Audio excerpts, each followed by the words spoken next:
Coming up, it's the Davos of the automotive world. I don't think there's a better way to promote your brand. To win here, I think it's bigger. One word: perform. Bloomberg's Hot Pursuit goes inside the action, giving you exclusive access to the world's most grueling endurance race. Welcome to the 24 Hours of Le Mans. Welcome to a special edition of Hot Pursuit. I'm Matt Miller, along with Hannah Elliott. We're in Le Mans, France for the legendary 24 Hours of Le Mans, one of the most prestigious, challenging, and historically significant races in motorsport. Le Mans isn't just about speed, it's about survival.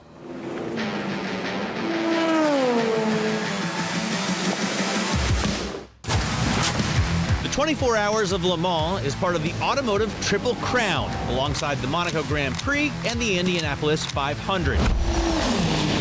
It's a grueling endurance test that has attracted top-level executives and business titans as a destination for networking and deal-making. And those pilots who survived to cross the finish line win sporting glory and a permanent place in the history books.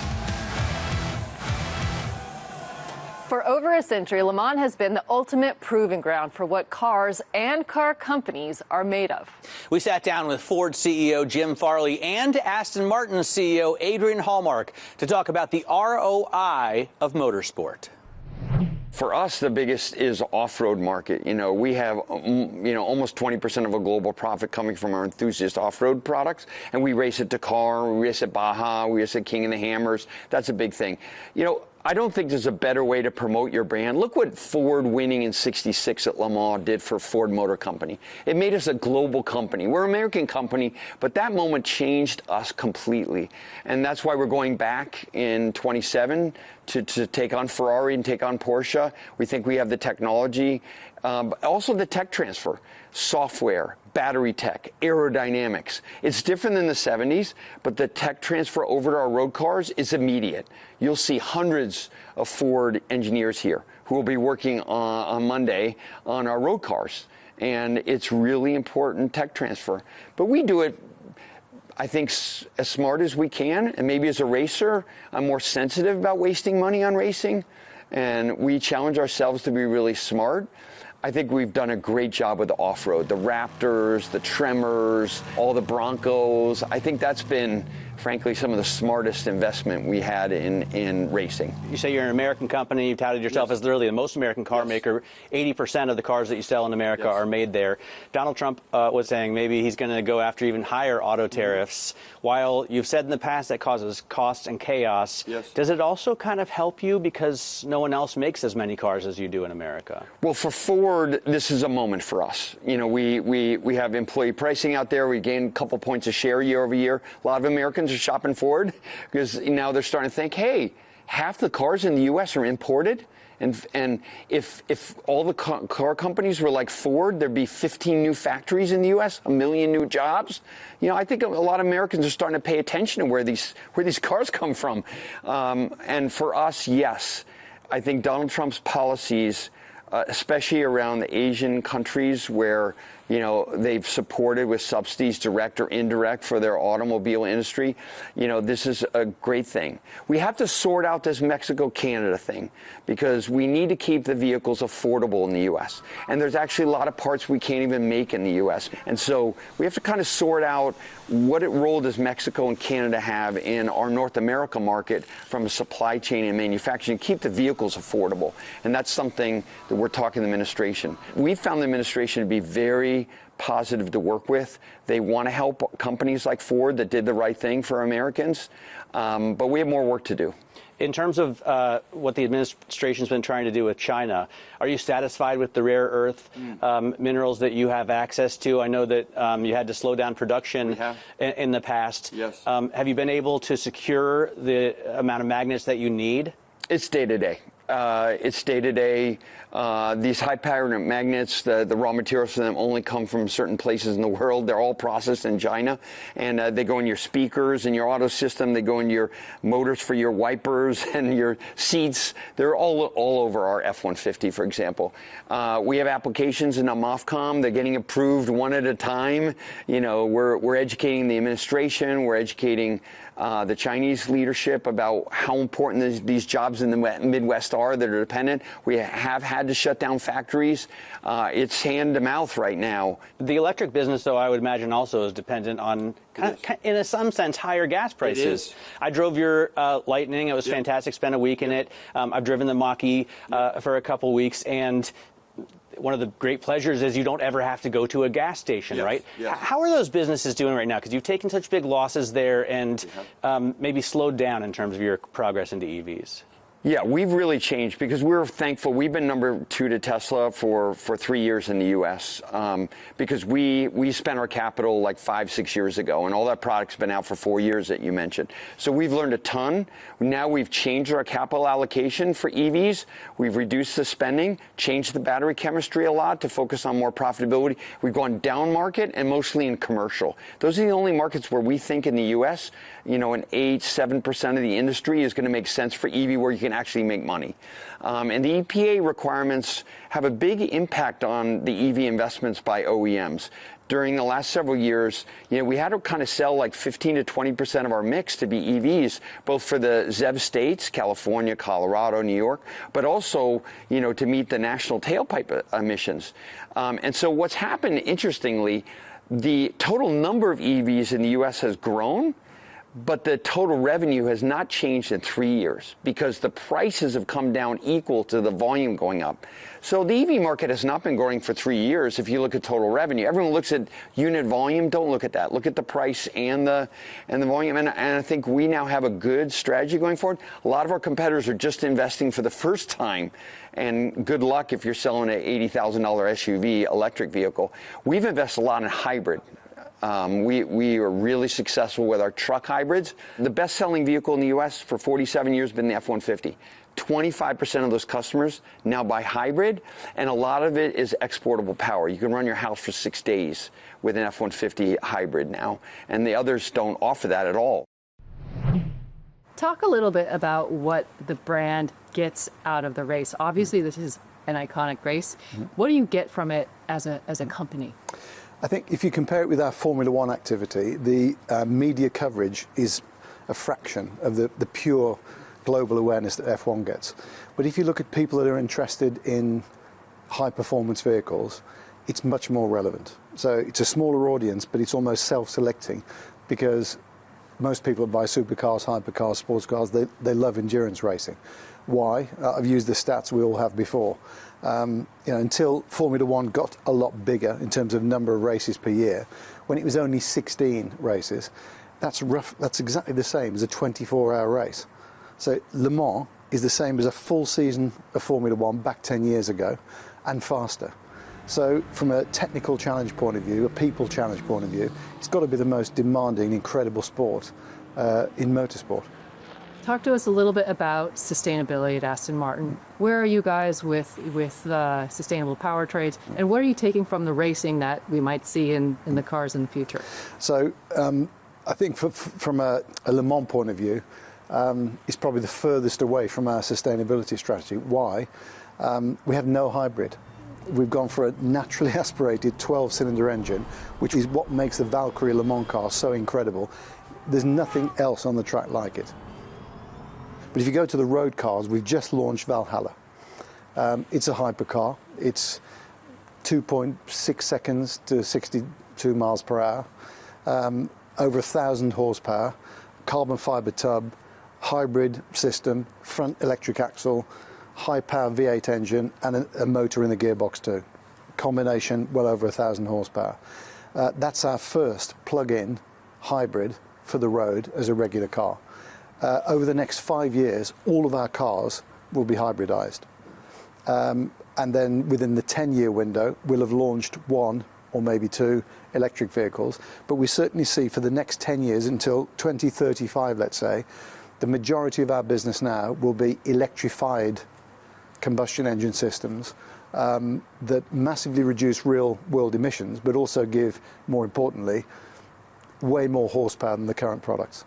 And that's the direction that we've taken. I sat down with Lawrence Stroll at Q, or whatever you call your Aston Martin shop in New York on 57th and Park, and he was doing with me the back of the napkin math of what Aston Martin could be if it got even half of a Ferrari valuation. I'm sure that's the goal that you're aiming for as well. What are your plans to get there? I mean, what do you have to do to get investors to attribute that kind of valuation to Aston Martin? One word: perform. As a company, we've been around for 112 years, and it's been a rocky journey for that 112 years. The brand has endured. It's got a fantastic reputation. The response that you get in an Aston Martin is unlike anything I've experienced. And I've been with great German brands and another great British brand for combined 25 years of my life. You can't stop at a gas station or at a hotel without somebody taking a picture of you or asking you a question about the car. It's phenomenal. So the brand power is there. What we need is a consistent approach to product development, which under Lawrence and that new investment approach has begun. The first 5 years, if you look at what we've refreshed and what we've delivered, Vanquish has knocked it out the park. We're beating the Italian competitor in road test, hands down. That's never happened before. We've been accredited being better looking in certain products, but never on a track in absolute extreme conditions. The Aston's the best. So we build cars that work, they look fantastic, but we've really got to now, with this transition between the current product range, the hybrid range and electric, we've got a whole strategy, which I can't talk about in detail today, which will rely on less volume growth, more quality of margin, quality of business, operational excellence, all the quite boring stuff that makes great companies even greater. We've all done it before, and that's what we intend to do here. So we've got the brand, we've got the performance, we've got the design. We've now got to make the business as beautiful as the cars. Up next, we'll go one-on-one with racers behind the wheel. Welcome back to a special edition of Hot Pursuit. I'm Hannah Elliott, along with Matt Miller. For racers, Le Mans is where legends are made. We caught up with Formula One world champion Jensen Button, as well as Michelle Gatting, a member of the Iron Dames all-female auto racing team. We talked about what makes this race so different than any other. Tell us a little bit about the difference between what it takes to be a great endurance driver versus F1 driver. I know it's a slightly different skill set. F1 driver, it's the most selfish role possible in sport. Say more. Because it's all about you. Wow. The team will say, you're racing for this team, you've got to put the team first. But we all know that the driver is racing for themselves, because you win a championship and, your main competitor is your teammate, who is in the same car as you, and he's the person that you have to beat. He's the one you get judged against. So you have to be selfish. And that mentality was very difficult for me when I got married and I had kids, and suddenly you're the least most important person in the household. So getting over that selfishness was quite difficult for me, and it did take a moment. Endurance racing is very different, because you have to work with your teammates. You've got to work with your team to develop the car. And compromise. Compromising is something that you're not very good at doing as an F1 driver. Endurance driver, it's all about compromise. It's about getting your teammates to your level or even higher than where you are, because then even if you're the slowest guy in the car, you're quick. You must work on maximizing your strength for those 45 minutes or whatever. And here, you have to wake up at 3 in the morning and get back in the car. What is it like driving at night, driving when you're tired? What is it like seeing the sun rise as you're, doing, 185 miles an hour down a straight? At Le Mans, you are always jet lagged, basically. That's the feeling that you have when you're driving the car. You're jet lagged. That you're slightly off, always slightly off. If you're lucky enough to get into the start of the race, that's probably the only time that feels normal. The love of this race for me is sunrise, sunset. That just blows my mind. When the sun drops and darkness falls, the circuit comes alive. It becomes quicker, the wind drops, the cars are a bit easier to drive, but you have to get used to that change in light, which is also very difficult. And I don't know if you've noticed, there's a lot of bugs here at the moment. So we got, So like after 2 laps, you have a covered windscreen, and trying to look through that when the sun's in your eyes, it's not easy. So sunset's great. Sunrise, the best moment of the race. You know, it really is. When the sun rises and you see how dirty the cars are, you know, you've come through the night. You kind of feel like you're at the end already, even though you have another 10 hours to go. So that moment is a very special moment, knowing you've got through the night. If you've not had issues, you're still in with a chance of a win. The Iron Dames was born in 2018. It's an all-female project that is supporting women in motorsport, not only as drivers, but as engineers, mechanics, on the marketing side, because the sport it's huge, and it needs people like women as well. And the project is special because we are an all-female lineup, sharing a car, three women racing against all the others. In the end of the day, like we always say, when we put the helmets on, we are race drivers like anybody else. But we definitely want to give female drivers a chance to be seen out there, because that's what's been missing over the years. And I think what the project has been doing since the very beginning in 2018 is really been showcasing that women can compete on the same level as men in the highest level of endurance racing. We have won races in the World Championship and the European Championship, and we are proving that we can race alongside the men and we can beat them. I just want to ask, because I have a couple of daughters at home, 4 and 1. They're watching racing with me every weekend. What do I do to get Edna and Lola into this sport, to get them prepared and hopefully to a higher level? Well, the first thing you should do is bring them to a race. Bring them down to the Iron Dames garage and show them that there are 3 ladies there who is proving to your girls that it's possible, because we had a dream when we were their age, you know. Back then, when I was very young, it was difficult to have somebody to look up to in terms of female drivers, because there was not really any. Now, hopefully, we are the drivers that your 2 daughters can look up to and say, yeah, but they are doing it. Because with hard work, dedication, and passion and commitment, you can do whatever you want in life. And this is what we want to showcase with the Iron Dames project. Up next, how Le Mans fuels billions in business. Welcome back to a special edition of Hot Pursuit. I'm Matt Miller, along with Hannah Elliott. Behind the roar of engines and the smell of burning rubber lies a global battleground for brands. We'll get the inside track from the companies making deals and driving innovation.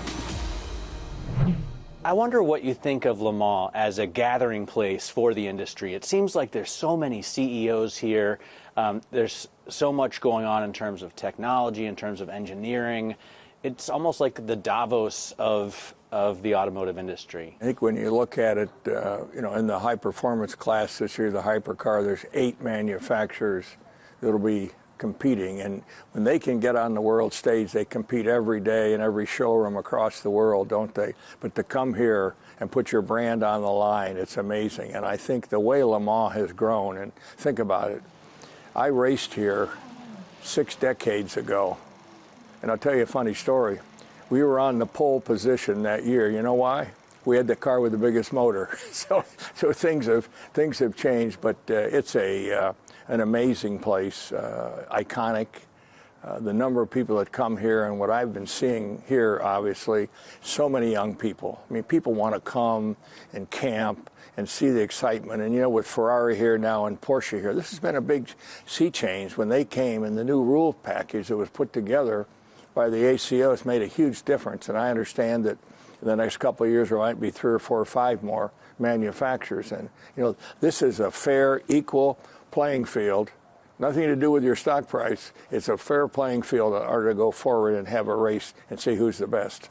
You know, Roger, I'm really curious. You mentioned that we're seeing some real momentum with the race and with the series. What do you credit that to? Is there one thing or one time that has really sort of pushed it up? Well, I think it's technology, and also the fact that you can come to a race, you can bring your camper. If you go to an NFL game, right, you can't bring your camper. Maybe you can, but you can stay here for days. And the length of the events. We had practice, we had qualifying, and then we have the race. So it's an event, and I think that the access to the drivers and people can walk through the pit area. I can't get in the locker room. You guys might be able to, but I can't get in the locker room at Giant Stadium, can I? But to me, I think it's just accessibility that's made such a difference. And the interest in cars and the excitement about cars today, and all these OEMs, you know, are so forward and wanting to have performance. They got to have quality and reliability, and this is a place to showcase it. I always ask the automaker CEOs, what's the return on investment of racing? But I think no one's in a better position to answer that than you are. How can you make racing, which is a sport, something you do for passion, for love, also pay off for profit? Well, I really got to go back to my early days in racing. And, you know, we have a company today with 74,000 people, $40 billion in revenues. And I can tell you the brand value that we got from racing every day, and more importantly, it's the partnerships that we made as a race team with the different OEMs. We've had partnerships with all the OEMs, you know, throughout the world, really, when I think about it. But that connection, you know, for us, it was massive from the standpoint of what we were able to do on the track. And, you know, we have almost 400 dealerships under PAG, a New York Stock Exchange company. And we're with all the brands. And I can tell you that this relationship on the track and in the showroom on Monday, it really works for us. And it's been key to build our brand, which I couldn't have done any other way. Where do you see the opportunities for growth in the sport as we move forward? It's the growth is incredible. I mean, a few years ago, everybody was considering motor racing as non-politically correct or dead or whatsoever. It has never been that popular. We can see with the ticketing, we can see with the audience, and what is also very encouraging is that we see young generation coming, and they are very, very, very, I would say, younger and younger. In Le Mans, 400,000 tickets are sold in 2 days, and there are so many people in the waiting list that will not be able to attend for security reasons the meeting. It has never been that popular. It's incredible. And not only the Le Mans, but the World Championship itself. What are the cars that really inspire you? I mean, your watches are very unique. Everybody in America lately has gotten to look at them, even people who don't know a lot about watches, because John Hamm steals one in this show, Your Friends and Neighbors. Which cars do you look at, or which engines do you look at, or what mechanics do you look at that inspire your designs? Everything is a source of inspiration. When you see, for example, the fantastic hypercars we have here on the grid, everything is of interest, and you have so many different shapes, different mechanic approach. You have Aston Martin with the V12 engine, you have the turbos, and aesthetically they're so different. And this is exactly what we wanted to do for the World Championship, because you know, I have also my hat of the Endurance Commission chairman, and we wanted to develop a championship that will be, I would say, very sexy, with a lot of cars, very different shapes, a lot of creativity, and it's the same creativity that you can find also in the watch business.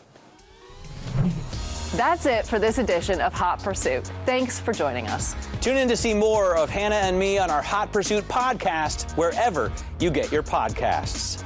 This is Bloomberg.